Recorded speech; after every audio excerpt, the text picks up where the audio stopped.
May 7, 1945. General George S. Patton sat across from Supreme Commander Dwight Eisenhower in a commandeered German mansion outside Frankfurt. Germany had just surrendered hours earlier. American soldiers were celebrating in the streets. But Patton wasn't celebrating.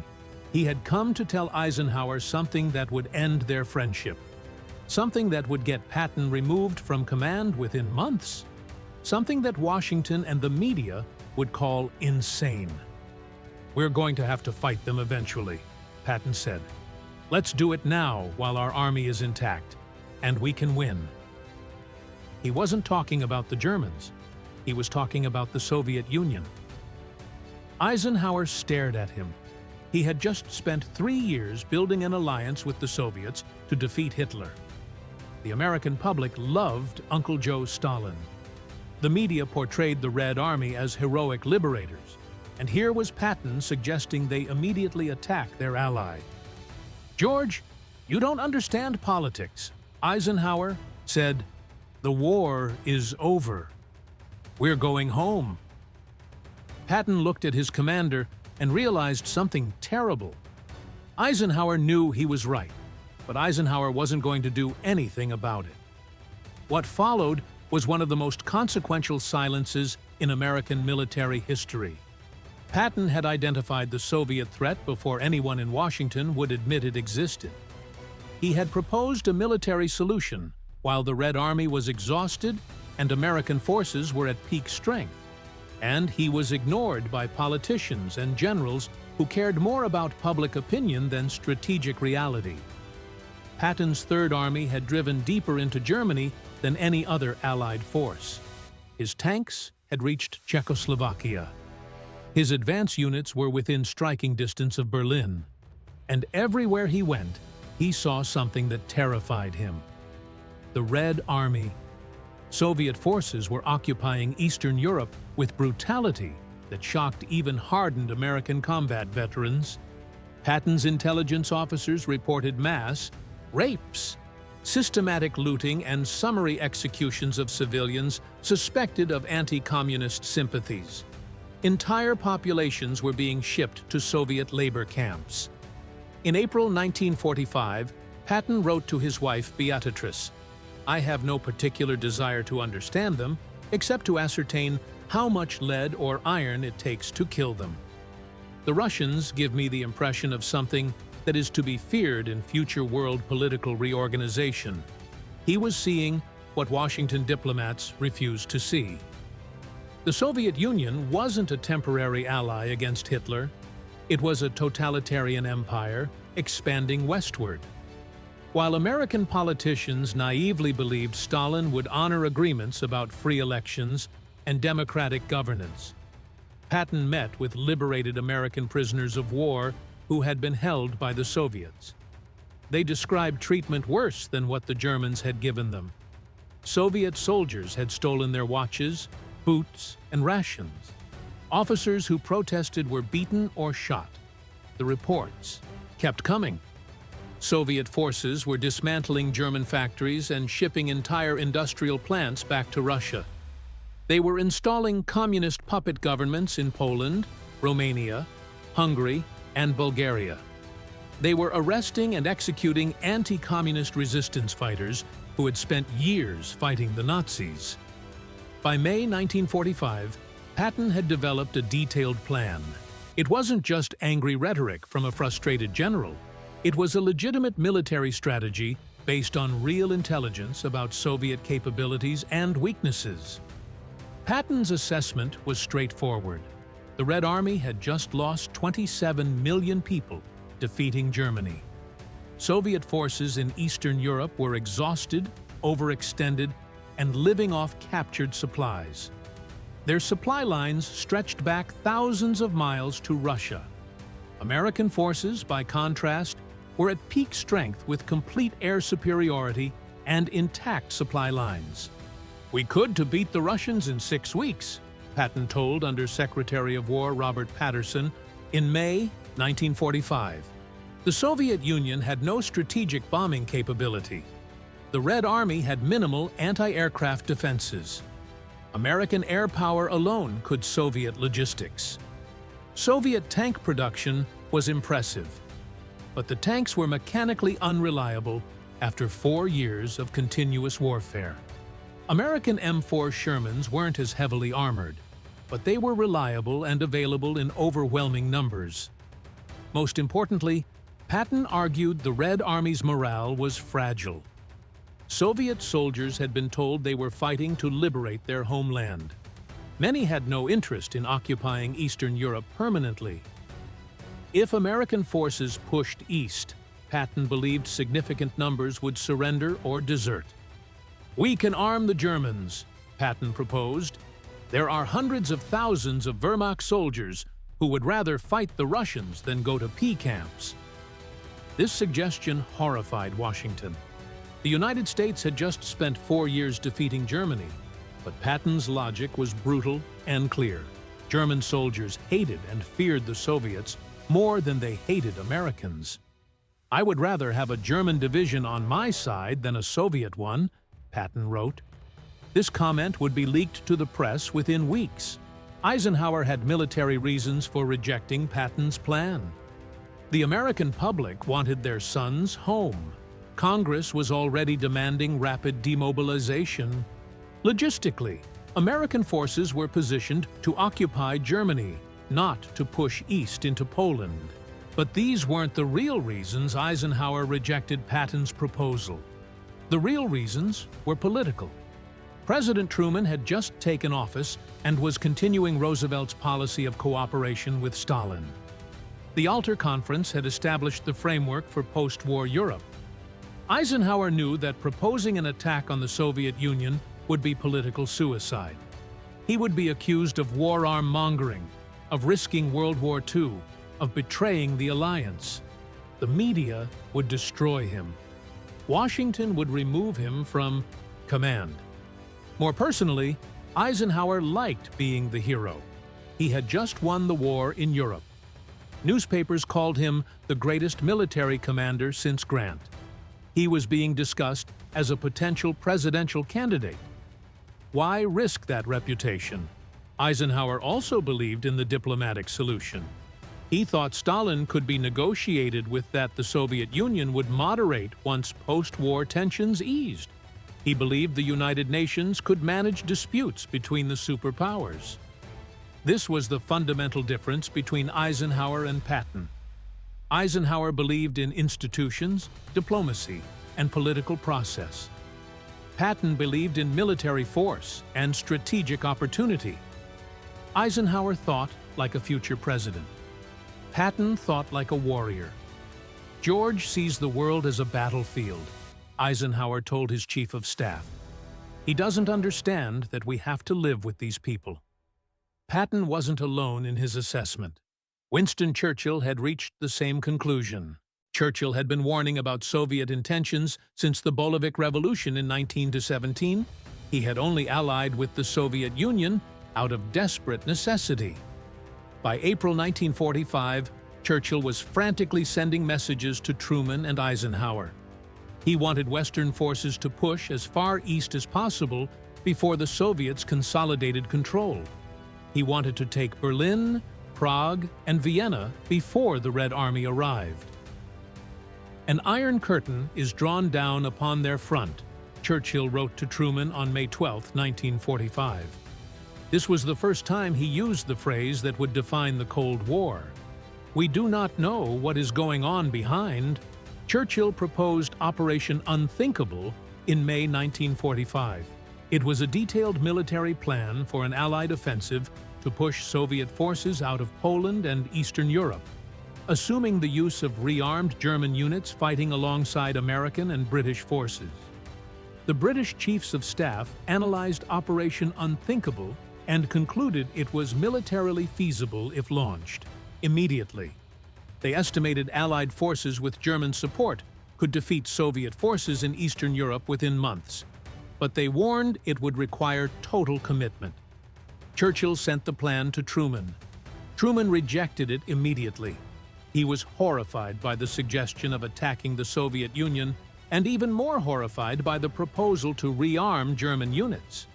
When Patton learned that Churchill had proposed essentially the same strategy, he felt vindicated. "At least one man in power understands what we're facing," he told his staff. Churchill's prediction about Soviet intentions proved accurate within months. The press had loved Patton during the war, but in May and June 1945, the coverage changed. His comments about the Soviets were leaked to journalists. His proposal to rearm German units was characterized as Nazi sympathizing. Columnists questioned his mental stability. Drew Pearson wrote, "General Patton's recent statements about the Soviet Union raised serious questions about his judgment. At a time when the nation seeks peace, Patton seems intent on starting another war." The New York Times editorialized that Patton's political statements suggest a troubling lack of understanding of diplomatic realities. Time magazine questioned whether his aggressive personality was suited for peacetime. None of these outlets reported what Patton was actually observing in Eastern Europe. None investigated the Soviet atrocities that Patton's intelligence officers were documenting. The media narrative was set. Patton was a great combat commander who couldn't adjust to peacetime. By August 1945, Eisenhower was receiving pressure from Washington to remove Patton from command. The excuse came from denazification policy. Patton had said at a press conference that requiring all former Nazi Party members to be removed from administrative positions was idiotic. Many had joined for pragmatic reasons, not ideology. "This Nazi thing is just like a Democrat and Republican election fight," Patton said. The comment was reported as Patton minimizing Nazi atrocities. The reaction was explosive. On September 28, 1945, Eisenhower relieved Patton of command of the Third Army. The official reason was his denazification comments. Everyone understood the real reason. Patton wouldn't stop warning about the Soviets. After being removed from command, Patton spent his final months documenting Soviet actions and writing desperate warnings to Washington. His letters from October and November 1945 read like prophecies. "Let's keep our boots polished, bayonets sharpened, and present a picture of force and strength to the Red Army," Patton wrote. "This is the only language they understand and respect. If you fail to do this, then we have had a victory over the Germans and disarmed them. But we have lost the war." In early December 1945, Patton met with Undersecretary Patterson. He predicted the Soviets would maintain permanent occupation of Eastern Europe. They would spread communism through Western Europe. Military confrontation was inevitable. "We're going to fight them eventually," Patton said. "In 5 years, or 10 years, or 20 years, we'll wish we had done it in 1945 when we had the chance." Patterson listened politely, but told Patton that Washington had no interest in confrontation. The American public wanted peace. Patton's warnings were politically impossible to act on. 3 days later, on December 9, 1945, Patton was critically injured in a car accident near Mannheim. His staff car was struck by a truck. He was paralyzed from the neck down. He died on December 21, 1945. 12 days after the accident, the circumstances fueled conspiracy theories. The timing was suspicious. 3 days after submitting his assessment, the truck driver's explanation seemed implausible. But no credible evidence of assassination was ever produced. It was likely just a tragic accident that silenced the one general willing to speak truth about the Soviet threat. Everything Patton predicted came true. By 1946, Soviet forces had consolidated control over Poland, East Germany, Czechoslovakia, Hungary, Romania, and Bulgaria. Free elections promised at Yaltita never happened. In Poland, the Soviets arrested resistance leaders who had fought the Nazis for 6 years. Thousands were executed or sent to labor camps. In Czechoslovakia, a 1948 communist coup overthrew the democratic government. Foreign Minister Jan Masaryk died in a suspicious fall ruled suicide. The pattern repeated: Soviet occupation, communist governments, elimination of opposition. Between 1945 and 1989, communist regimes in Eastern Europe killed approximately 1 million people. Millions more were imprisoned or tortured. The Iron Curtain Churchill warned about became permanent. The Cold War patent wanted to prevent lasted 45 years, cost trillions of dollars, and killed millions in proxy wars. By 1949, the Soviets had atomic weapons. By 1950, confronting communist expansion required the Korean War. Patton's argument was that May 1945 was the moment to act while the Red Army was exhausted and American forces were strong. He was probably right about the window of opportunity.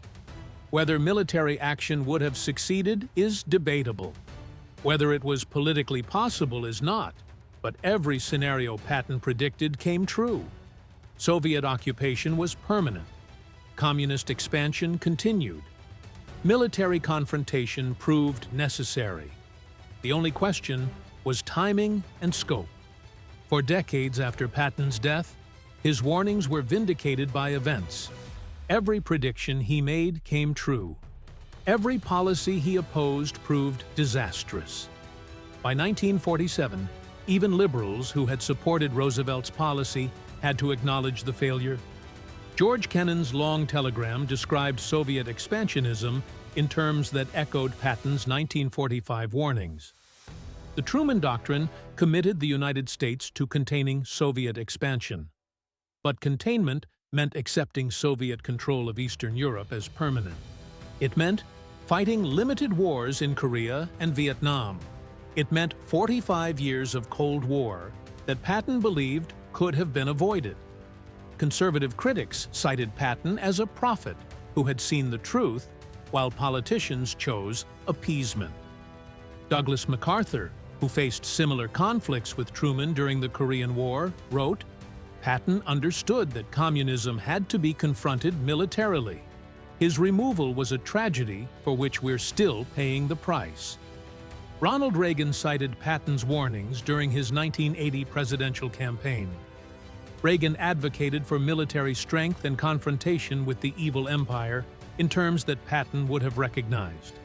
When the Berlin Wall fell in 1989 and the Soviet Union collapsed in 1991, conservatives argued that Reagan's policy of strength rather than accommodation had vindicated Patton's 1945 assessment.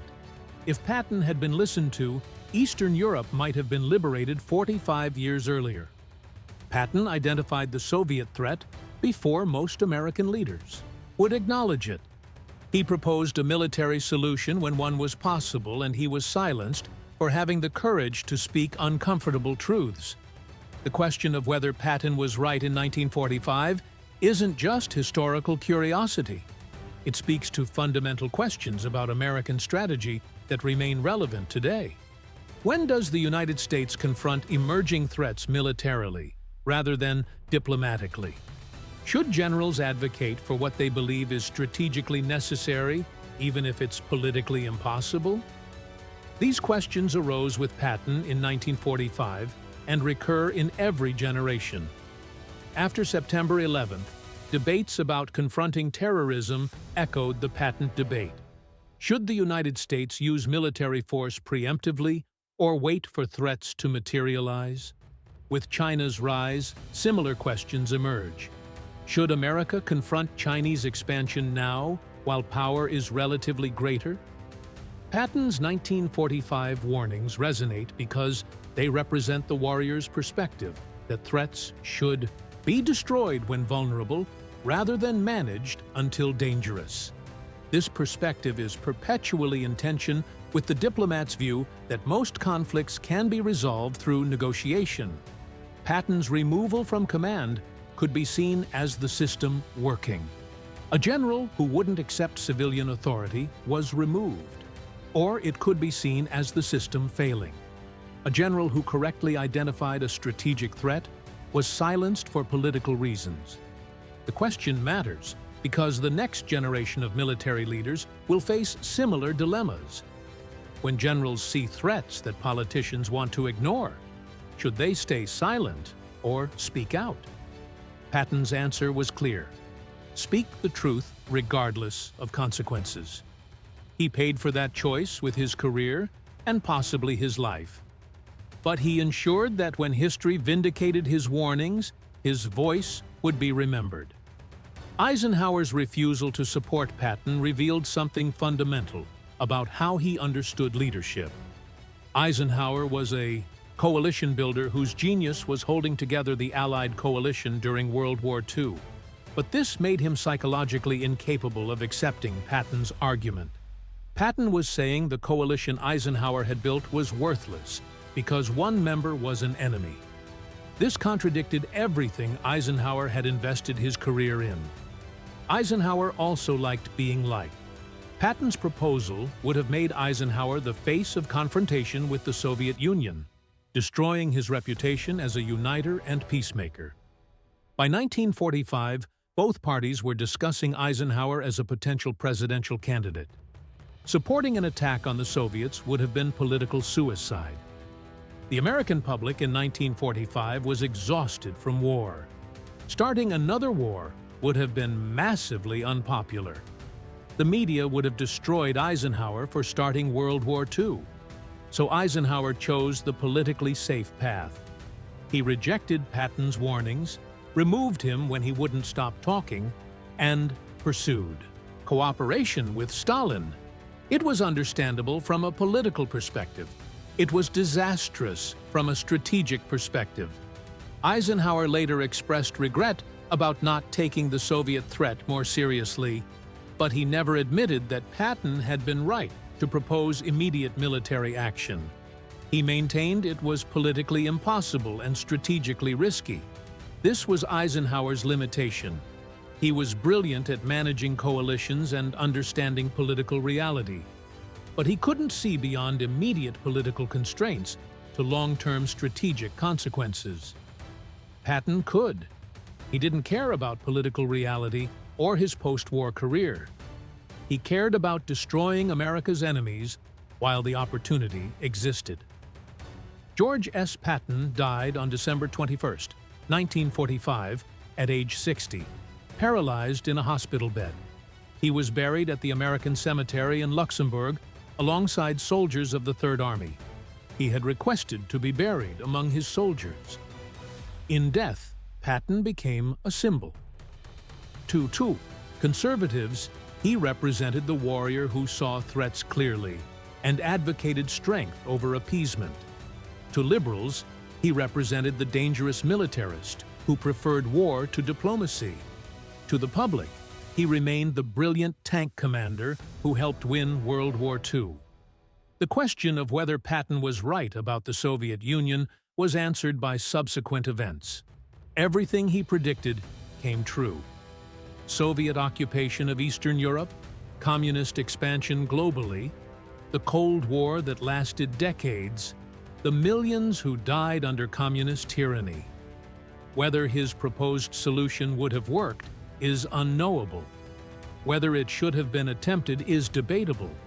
But that he correctly identified the threat before most American leaders would acknowledge it is undeniable. Patton's tragedy was being right at the wrong moment. He saw in 1945 what others wouldn't acknowledge until 1947 or later. He proposed action when it might have succeeded. He was silenced before he could be vindicated. He died before he could say, "I told you so." The generation of American leaders who rejected Patton's warnings went on to fight the Cold War he had wanted to prevent. They spent 45 years and trillions of dollars containing Soviet power that might have been broken in 1945. Whether they made the right choice is a question each observer must answer. But that they made a choice with enormous consequences is undeniable. Patton's voice echoes across the decades as a reminder that sometimes the prophet is dismissed, the truth-teller is silenced, and the warrior who sees clearly is removed from command by politicians who prefer comfortable lies to uncomfortable truths. The lesson isn't necessarily that the United States should have attacked the Soviet Union. The lesson is that strategic threats should be confronted when vulnerable rather than managed until dangerous. That political constraints should inform but not determine military strategy. And that generals who tell the truth should be heard even when their message is unwelcome. These lessons were learned at enormous cost over the next half-century. They may need to be learned again.